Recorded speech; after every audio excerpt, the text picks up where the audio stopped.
E aí, fizeiros e fizeiras, tudo bem com vocês? Eu sou Alex Silva e você está no PPF, Primeiros Passos em FIIs. Seja muito bem-vindo. Hoje vamos falar de um fundo logístico industrial, que é o GGRC11. Você já conhece esse fundo? Se você já conhece, vamos falar um pouco mais sobre ele. Se ainda não, então vamos estudar comigo? Bora lá!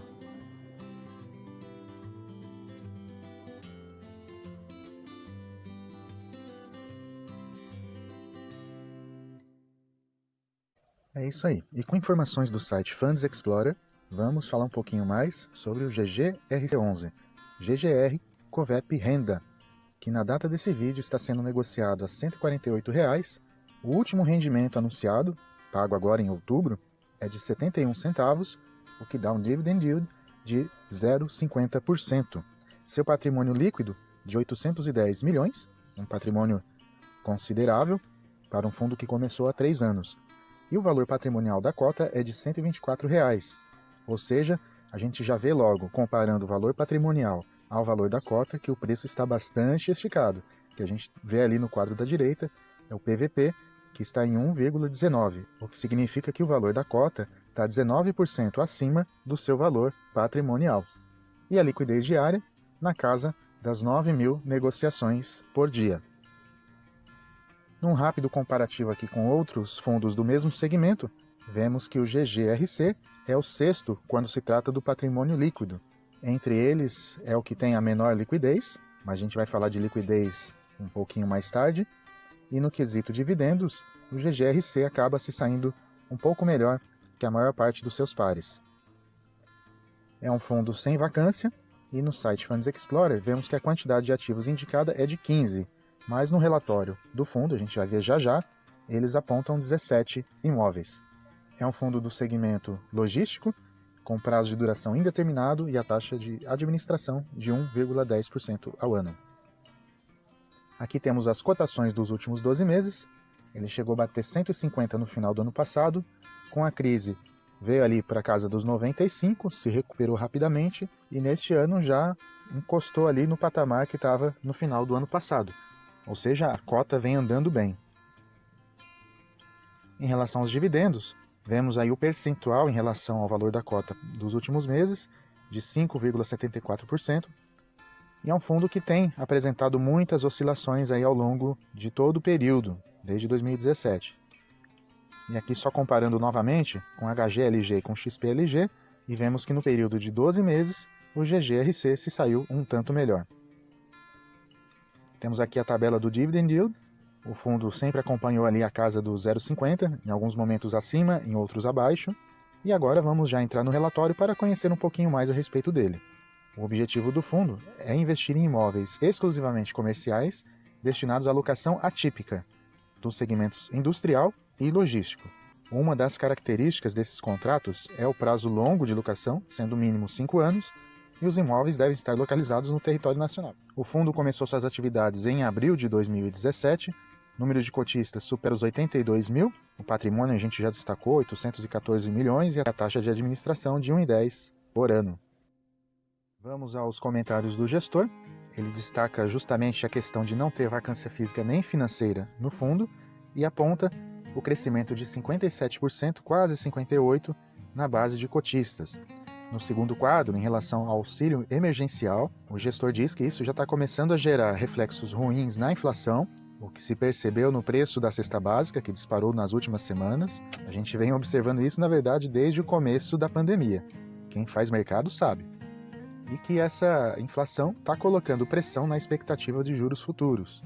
Em relação aos resultados, na parte de baixo, o gestor destaca que esse resultado de 71 centavos, maior do que o resultado dos meses anteriores, é reflexo do aumento da receita de locação, e que já a partir do mês de agosto não houve mais inadimplência de nenhum locatário. O GGRC ele teve alguns problemas de inadimplência durante a pandemia, mas no momento apenas um locatário está em tratativas referente a alguns pagamentos que ficaram pendentes. Nesse quadro a gente vê a relação entre o dividend yield e os dividendos pagos.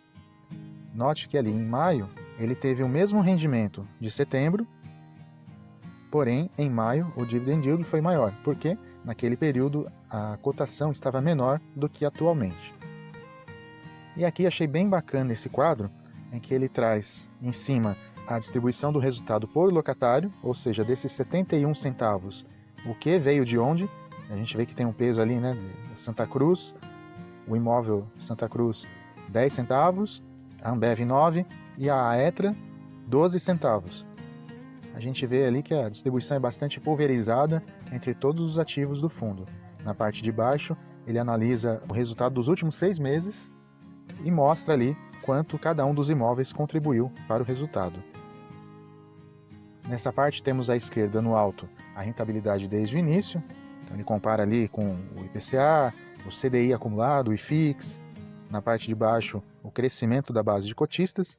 E olha só que interessante, do lado direito, ele mostra onde estão os cotistas do fundo, ou seja, tem ali um percentual por cada estado. E os estados que têm mais cotistas são São Paulo, com 36%, e depois tem o Rio, com 11%, Minas, com 9%, Paraná, com 6%, Rio Grande do Sul, com 5%, e também com 5%, o pessoal ali do quadradinho do Distrito Federal. Aqui, vamos falar um pouco sobre a liquidez. Então, vemos que em novembro de 2019, o volume negociado foi muito grande, 119 milhões. O volume de negociações foi menor em abril e maio, ali devido à pandemia, as inseguranças que tinham, esses problemas de inadimplência que estão sendo resolvidos. E a gente vê ali que, com esse valor mensal, dá um pouco mais de R$1 milhão de volume diário de negociações.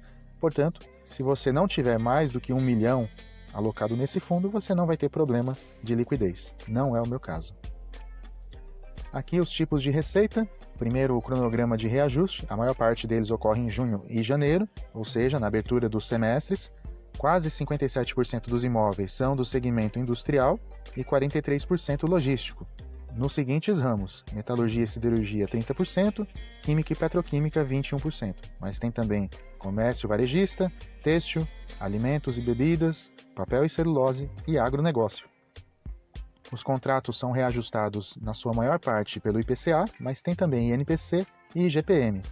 E mais da metade dos contratos vence somente a partir de 2028, sendo os mais curtos, a gente vê ali do lado direito, 2025. E aqui a distribuição por região. No relatório eles não colocaram ali exatamente onde estão os imóveis, então eu fui no site do Funds Explorer.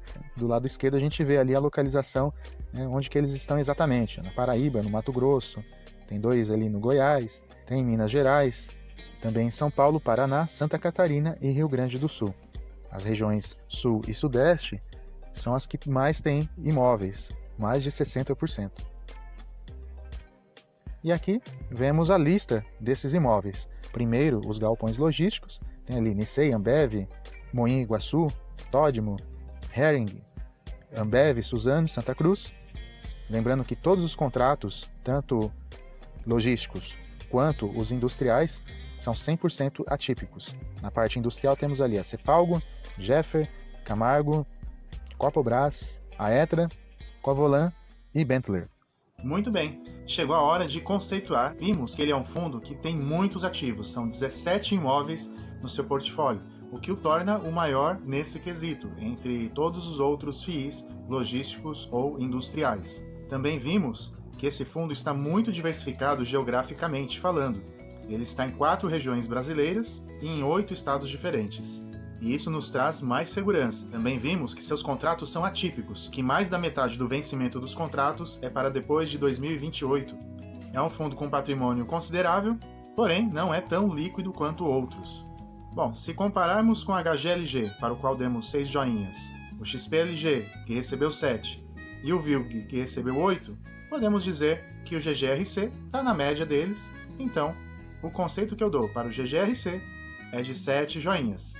Lembrando que esse vídeo não é recomendação de compra nem de venda. E por hoje é isso. Se você gostou do vídeo, deixa o seu like, se inscreve, ativa o sininho para poder receber todas as notificações e assim você vai saber toda vez que chegar um vídeo novo aqui. Na próxima semana, vamos continuar analisando outros FIIs. Um grande abraço e até lá!